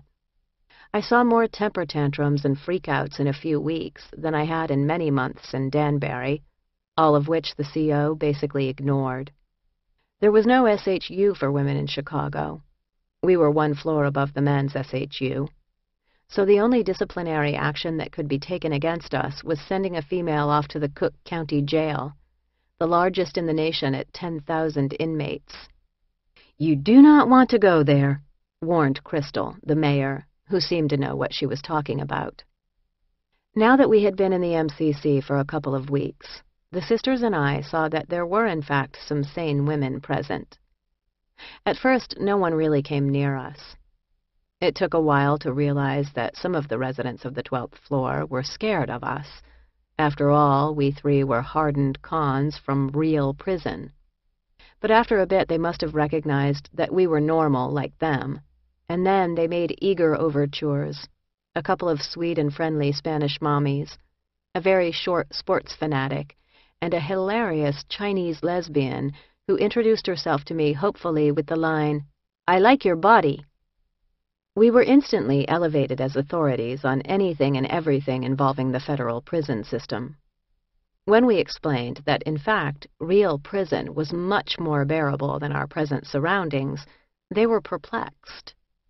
They also wanted legal advice, lots of it, and I found myself repeating, "I am not a lawyer, you have to ask your attorney." But all of them had court-appointed lawyers who were rarely accessible. There was a bizarre black bat phone on the wall, which was supposed to tap directly into the public defender's office. "Fat fucking lot of good that does us," complained one of the arsonists. I did not have the representation problems of my fellow prisoners. One day I was called out of the unit, told I was going to court, and sent down to R&D to sit in a holding cell for hours. Finally, I was handed off to my escorts, 2 big young customs agents, federal cops. I'm not sure what they were expecting, but it wasn't me. When I turned my back to them to be cuffed, the guy doing the honors got rattled. "She's too small. They don't even fit her." He sounded anguished. His counterpart stuck a thick finger between the cuffs and my wrist and said he thought they were good. In the world view of these burly, clean-cut young guys, I was clearly not supposed to be resident in this fortress. I probably looked too much like their sister, their neighbor, or their wife. After being locked away for so many weeks, I enjoyed the ride through the streets of Chicago. At the federal building on South Dearborn, I was taken upstairs to a nondescript conference room and deposited, with the less rattled officer to guard me. We sat across the table from each other, in silence, for 15 minutes. I wasn't looking at him, but I could tell he was watching me, which I guess was his job. He seemed to be getting agitated. He shifted in his chair, looked at the clock, looked at me, shifted again. I thought he was just bored. With prison zen, I waited for whatever was going to happen next. Finally, he couldn't stand it anymore. "You know, we all make mistakes," he said. I turned my eyes to him. "I know that," I replied. "What were you, an addict?" "No, I just made a mistake." He was silent for a moment.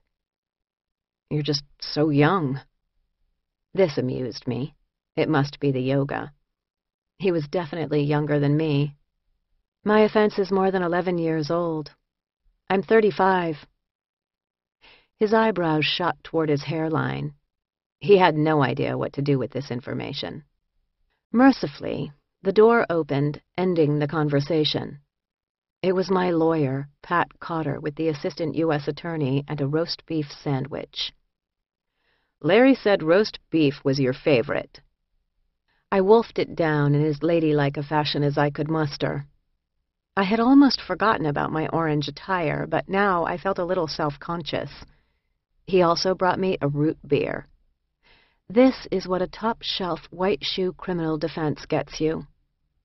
I was very happy to see him. Pat explained that because I would appear as a government witness, the AUSA, the woman who had put me in jail, well, actually, that was me, she just prosecuted, got to prepare me. He again reminded me that my plea agreement obligated me to cooperate. He would stay with us, but I had no legal protection per se. Nor was I in any legal risk, as long as I didn't perjure myself. I assured him I had no plans for that, then pressed him about getting me out of the MCC and back to Danbury. He said he would see what he could do. Jonathan Bibby's trial date had already been pushed back twice. I knew that meant fat chance. I was very tired when I got back to our fortress prison. "You'll get your turn," I told Nora and Hester/Anne. We had managed to get moved into a 6-person cell with 3 other women. So now, in addition to everything else, we were roommates. I went to sleep.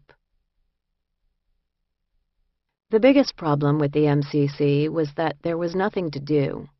There was a pathetic pile of crap books, decks of cards, and the infernal televisions, always on, always at full volume. There had been nothing to do in Oklahoma City either, but there the surroundings were spotless and serene, with about 10 times as much space. Mercifully, in Chicago, we received mail, and letters and books began arriving for me. I shared my books with my bunkies. When you are in deep misery, you reach out to those who can help, people who can understand.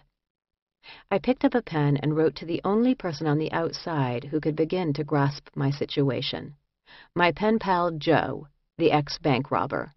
He wrote me back immediately. "Dear Piper, got your letter. Thanks for reminding me of how much I hated the Los Angeles Metropolitan Detention Center, MDC. I laughed like a mental patient when you told me you are withholding your birth date from your chatty amateur astrologist bunkmate. That's hilarious. Must be driving her nuts. So I officially met your boy Larry when I was in NYC last month. A cool guy. We chilled at a nice coffee shop near where you live. It's good that you have a loving place to land when you are officially released altogether from the halfway house. Talk about places to land. I was trapped in Oklahoma City during my transfer from California to Pennsylvania for 2 months. And I was a high-security risk, so I spent that entire time locked in the hole, in the middle of summer. I suffered. I'm so fucking happy that I'm done with doing time. I got good at it, but I never want to be good at it again. That's one talent I don't mind squandering. You mentioned seeing your old crimies, that it was chilly at first. It's amazing how misery can instantly bond folks. Once upon a time I was doing time in a California prison but had to go to a county jail to receive another sentence. I was at the county jail for a month and couldn't wait to go back to the state prison. I wanted my old routine, my old friends, my own clothes, better food. So I understand your desire to go back to Danbury. I once felt the same thing. Anyway, stay strong, Piper. You're almost done, and then you can put this thing behind you in a large way. Not completely, but mostly. Until next time, peace. Joe Loya. The MCC tested my endurance and tolerance. At least we had feminine hygiene items, all emblazoned with Bob Barker's name. I finally was allowed to buy shampoo, conditioner, stamps, and food from the commissary, plus tweezers. My brows were in a shocking state, and as there were no mirrors in the MCC, the Jansen sisters and I had to play beauty parlor. I did push-ups and crunches, but there was no place to do yoga without someone eyeballing me, certainly not in our 6-woman cell. It contained the 3 of us, an M&Mlet, a cheerful 6'4" giantess called Tiny, and a new Spanish mommy named Inez, who was also in Chicago on a writ. When Inez had first been arrested, another woman in the county jail had thrown cleaning solution in her eyes and blinded her. After 9 operations, she had recovered partial sight, but she was extremely light-sensitive, and so was allowed to wear gigantic wraparound sunglasses. Inez had just celebrated her 50th birthday. We tried to make it cheerful. Now I didn't just miss Danbury, I also missed Oklahoma City. The Jansen sisters agreed. We talked longingly about doing the shackle dance on the tarmac again. Our shared mantra became, "It can always get worse." We literally repeated it aloud every day, as a charm to ward off the possibility that our situation might grow even more unpleasant. The women's unit was granted privileges only once a week, such as recreation time in what resembled a 1970s elementary school gym, with dead basketballs and no weights, just 1 medicine ball, and access to a law library that contained cheesy paperbacks in addition to ancient legal texts. We were escorted by a CO to and from these activities like a kindergarten class. During these journeys, we always encountered male prisoners at work. They had far more freedom of movement than we did, which infuriated me. To get to the gym, we had to pass the kitchens, where some hopeful-looking guys were always waiting to catch a glimpse of us. "You ladies need anything up there?" one of them asked one day as we were being herded onto the elevator. "More fruit," I shouted. "I'm gonna send you some bananas, Blondie." I could barely contain myself when I got the news that Larry was going to visit me. It took all my self-restraint not to climb up onto one of the unit tables and pound my chest and scream. But the most dangerous thing in prison, jealousy, was not something I wanted to tangle with right now. So I kept it on the down low. Plus, I was growing skeptical that anything would ever go right for me again. On the Saturday he was supposed to come from New York, I took a hot shower. Another prisoner had tipped me off that there was one window of time in the morning when, for some reason, we could get hot water. My hair hung down my back. No hair dryers in the MCC. I went into the bathroom and stared at myself in the metal plate that was bolted over the sinks in lieu of a mirror. It was probably for the best that I couldn't really see what I looked like. I noted the pencil scrapings on the wall, where other prisoners had made makeshift eyeliner by mixing the lead powder and Vaseline. I didn't have that kind of skill. Visiting hours were very short in Chicago. I sat nervously watching the clock. The Jansen sisters sat nervously watching me. "He'll be here," they assured me. It was sort of touching how invested in his visit they were, how they had started to talk about Larry as if they knew him. I felt bad that Hester/Ann's husband was not able to come visit her in Chicago. He lived not far from the prison where she was serving her 7-year sentence. After over an hour of the visiting time had elapsed, I was beside myself. I knew what was happening. The morons who ran the MCC had turned him away. I was sure of it. These people were completely incompetent in every way I had observed so far. Why on earth would visitation be any different? I was beaten and furious. A horrible combination. And then the security door opened, and a CO walked in and conferred with a CO on duty in the unit. "Kerman!" I bolted across the room. When I finally got into the big, dirty visiting room, I felt calmer. There were a lot of prisoners with their families in there, and at first I didn't see Larry, but when I did, I felt faint. I hugged him, and he looked a little faint, too. "You wouldn't believe what they put me through. These people are just unreal," he almost shouted.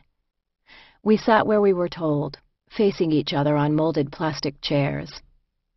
I felt truly calm for the first time since I left Danbury. The remaining hour flew by. We talked about how on earth I was going to get home, what was going to happen. "We'll figure it out, babe," he soothed me, squeezing my hand. When the guards called time, I wanted to cry. After I kissed Larry goodbye, I practically backed out of the room so I could see him as long as possible. And then I was being herded into a room with a handful of female prisoners. Everyone had the post-visit glow of happiness, and they all looked a lot better for it. "Piper, you had a visit?"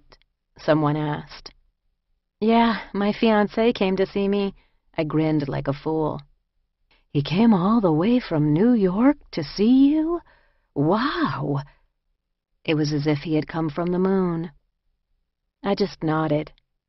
I didn't want to be boastful of my great fortune to have a man like Larry. I had been hearing about the roof since I got to the MCC. Apparently, there was a recreation area up on the top of the building, and when the weather was agreeable, an officer might bring us up there. I had been indoors for weeks now, and I was dreaming about the track and the lake at Danbury every night. Finally, one day it was announced that we could sign up for roof time. As many women crammed into the elevator as could fit. At the top, there were nylon coats we could throw on, and then we were out, high in the sky, albeit caged under razor and chicken wire. There were a couple of basketball hoops up there, and the temperature was in the 40s. I immediately got hiccups from the oxygen differential and just breathed as deeply as I could. The roof reflected the building's triangular footprint, and you could see far in every direction. In one direction were railway yard tracks. A nearby building had a fabulous Art Deco statue at its pinnacle, and to the southeast I could see the lake. I walked to the south side of the wreck deck, which was fenced with black iron. The bars were wide enough apart that I could wedge my face between them. I stared out at the lake, scanning the city below me. "Hey, Nora, come here." "What?" She came over. I pointed through the bars. "Isn't that the Congress Hotel?" She stared through the bars for a moment, trying to find the spot where she had packed a suitcase full of money for me to carry more than 10 years before. "I think you're right. You are right. Jesus." Neither of us said anything for a moment. What a dump. The trial finally began. Jonathan Bibby, the guy who had taught Nora how to smuggle drugs way back when, claimed that he had been an innocent art dealer who happened to hang out with a lot of convicted drug smugglers. But the feds had detailed evidence against him, including records of him traveling to Africa on the same flights as Nora, Hester/Ann, and others. Hester/Ann was taken away to appear in court first. She had known the defendant for years. She came back teary-eyed. The defense attorney had ripped her apart. Nora went out next. I remembered that George Freud was somewhere in the building. I figured there was no way they weren't calling other co-defendants as well. On February 14th, I was called to R&D. "Happy Valentine's Day," cracked Nora. She had no idea how close to drowning she was. My escorts to court this time were older, burlier, and more confident. They were also solicitous. "Is there anything we can get you, Piper?" I was stumped by that one. I didn't smoke. I was pretty sure they weren't going to give me scotch. "I would love a good cup of coffee." "We'll see what we can do." I had never seen Jonathan Bibby until I was marched into the courtroom in my best orange jumpsuit and stepped into the witness box. Yet I spent what seemed like hours on the stand recounting my own experience while the jury listened. I wondered what they made of what they were hearing. All of the defense attorney's questions to me centered on Nora, so it was obvious that she was the star witness. I truly hated testifying for the government, but I was also pretty peeved that this jackass didn't have the good grace to plead guilty as his co-defendants had and spare us all this hassle and discomfort. On my ride home, my escorts pulled over under the Al. One of them hopped out and returned with a piping hot cup of Dunkin' Donuts coffee. He uncuffed me. "There's sugar and cream in there. I wasn't sure how you take it." They sat in the front seat and smoked, while I enjoyed every sip of that coffee. I listened to the roar of the train above and watched people going about their lives on the street. I wondered if this was as weird as it was going to get. When it was all over, the jury found Bibby guilty. No one felt good. All I wanted to do was go back to real prison, meaning Danbury, and then go home. Within the stifling women's unit, Crystal, the mayor, made an effort to maintain a faint semblance of prison protocol. Of course, this involved the Lord. Crystal was a big fan and liked to listen to a local minister's daily morning TV broadcast turned way up loud. She was a much more persistent proselytizer than any prisoner I had known in Danbury.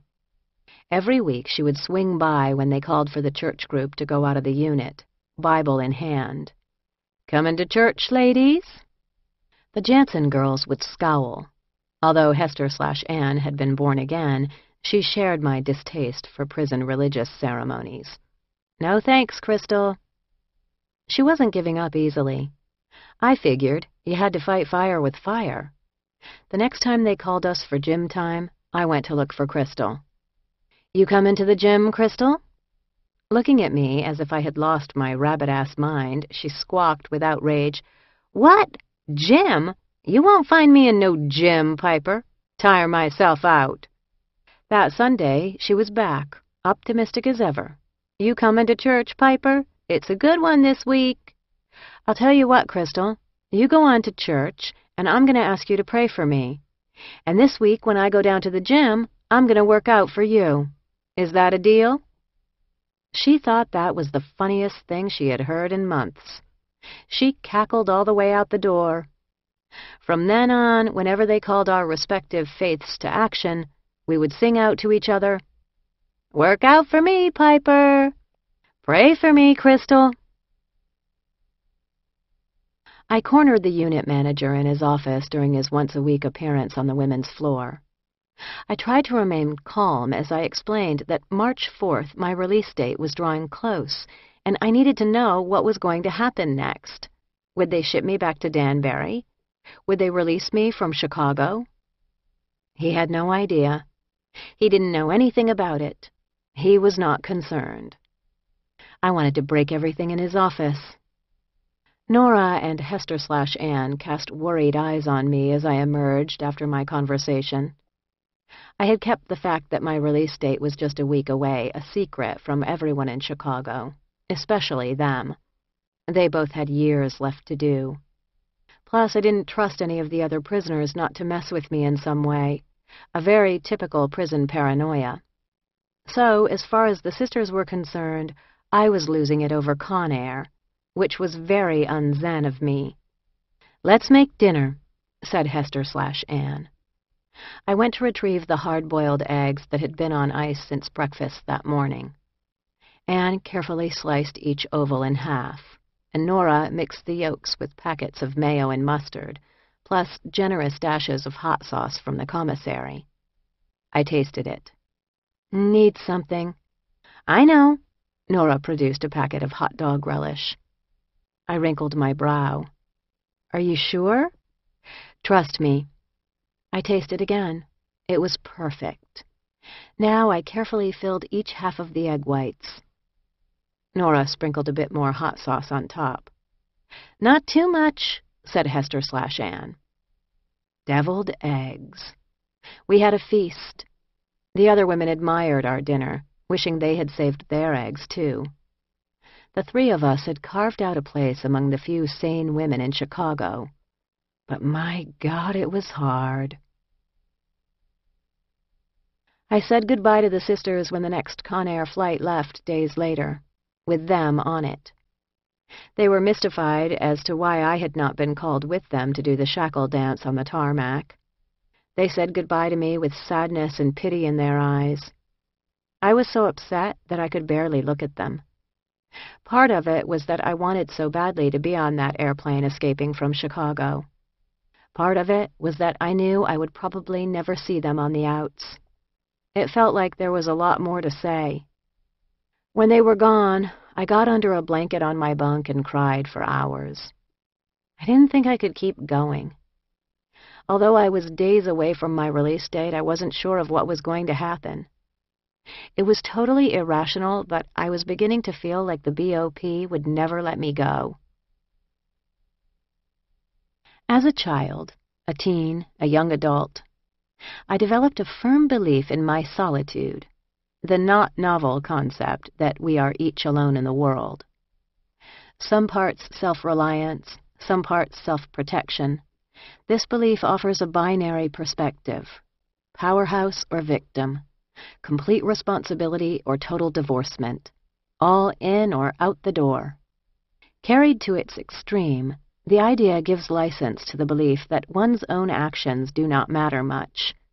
We traverse the world in our own bubbles, occasionally breaking through to one another, but largely and ultimately alone. I would seem to have been ready-made for prison time then. As a familiar jailhouse trope says, you come in alone and you walk out alone. And common counsel is to keep to oneself and mind your own business. But that's not what I learned in prison. That's not how I survived prison. What I discovered was that I am emphatically not alone. The people on the outside who rode and visited every week and traveled long distances to come and tell me that I wasn't forgotten, that I wasn't alone, had a tremendous impact on my life. However, most of all, I realized that I was not alone in the world because of the women I lived with for over a year, who gave me a dawning recognition of what I shared with them. We shared overcrowded dorms and lack of privacy. We shared 8 numbers instead of names, prison khakis, cheap food and hygiene items. Most important, we shared a deep reserve of humor, creativity in adverse circumstances, and the will to protect and maintain our own humanity despite the prison system's imperative to crush it. I don't think any of us could have managed those survival techniques alone. I know I couldn't. We needed each other. Small kindnesses and simple pleasures shared were so important, whether given or received, regardless of what quarter they came from, that they brought home to me powerfully that I was not alone in this world, in this life. I shared the most basic operating system with people who ostensibly had little in common with me. I could connect, perhaps with anyone. Now here, in my 3rd prison, I perceived an odd truth that held for each. No one ran them. Of course, somewhere in those buildings, some person with a nameplate on their desk or door was called the warden and nominally ran the place, and below them in the food chain there were captains and lieutenants. But for all practical purposes, for the prisoners, the people who lived in those prisons day in and day out, the captain's chair was vacant, and the wheel was spinning while the sails flapped.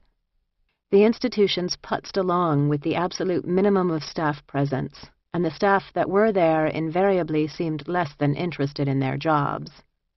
No one was present, interacting in any affirmative way with the people who filled those prisons. The leadership vacuum was total. No one who worked in corrections appeared to give any thought to the purpose of our being there, any more than a warehouse clerk would consider the meaning of a can of tomatoes, or try to help those tomatoes understand what the hell they were doing on the shelf. Great institutions have leaders who are proud of what they do and who engage with everyone who makes up those institutions so each person understands their role. But our jailers are generally granted near total anonymity, like the cartoon executioner who wears a hood to conceal his identity. What is the point? What is the reason to lock people away for years when it seems to mean so very little, even to the jailers who hold the key? How can a prisoner understand their punishment to have been worthwhile to anyone when it's dealt in a way so offhand and indifferent? I slumped onto a hard plastic chair, watching BET. The video for Jay-Z's single 99 Problems was playing. The grim, gritty black-and-white images of Brooklyn and its hood-life citizens made me feel homesick for a place where I had never even lived. My last week in prison was the hardest. If I had been shipped back to Danbury, I would have received a boisterous welcome back into the fold and a hasty, tearful send-off into the outside world. In Chicago, I felt terribly alone, separated from all the people and the jubilant going-home rituals I had known in Danbury and had assumed I would one day partake in. I wanted to celebrate my own strength and resilience, my survival of a year in prison, around people who understood me. Instead, what I felt was the treacherous anger that takes over when you don't have one bit of control over your life. The MCC still would not confirm that I would be released on March 4th. Yet even the BOP can't stop the clock. And when the day arrived, I was up, showered, and ready. I knew that Larry was in Chicago, that he was coming to get me. But no staff in Chicago had acknowledged that I was going to be released. No paperwork had been shown to me. I was deeply hopeful, but also deeply skeptical about what would happen that day. My fellow prisoners watched the early morning news broadcast of Martha Stewart's midnight release from Alderson prison camp, and soon it was business as usual, with BET music videos battling Lifetime at top volume on the two TVs. I sat on one of the hard benches, watching the guards' every move. Finally, at 11 a.m., the phone rang. The guard picked it up, listened, hung up, and barked, "Kerman, pack out!" I leaped up, rushed to my locker, retrieving only a small manila envelope of personal letters, leaving behind toiletries and books. I was intensely aware that the women I shared the cell with were all at the beginning of their prison journey, and I was at the end of mine. There was no way to give them all the things I now carried in my head and my heart. "You can have anything in my locker, ladies. I'm going home." The female guard in R&D explained that they had no women's street clothes, so she gave me the smallest pair of men's jeans they had, a green polo shirt, a windbreaker, and a cheap pair of fake suede lace-up shoes with thin plastic soles. They also provided me with what she called a gratuity, $28.30. I was ready for the outside world. The guard led me and another prisoner, a young Spanish guy, to an elevator. We looked at each other as we rode down. He nodded to me. "How much time you do?" 13 months. You? 20. When we got to the bottom, we were in the service entrance. The guard opened the door to the street, and we stepped out. We were on an empty side street, a canyon between the fortress and some office buildings, with a slice of gray sky above us. Homie's people were waiting directly across the street in an SUV, and he broke for the car like a jackrabbit and was gone. I looked around. "Isn't anyone coming to get you?" asked the guard. "Yeah," I said, impatient. "Where are we?" "I'll take you around to the front," he said, reluctant. I turned and started walking briskly ahead of him. 10 yards farther, and I saw Larry, standing in front of the MCC, talking on his phone until he turned and saw me. And then I was running as fast as I could. No one could stop me. This concludes Orange is the New Black. Please visit our website, www.tantor.com, for more information on our growing library of unabridged audiobooks and to take advantage of special offers. Or call toll-free 877-7-TANTOR to request a catalog.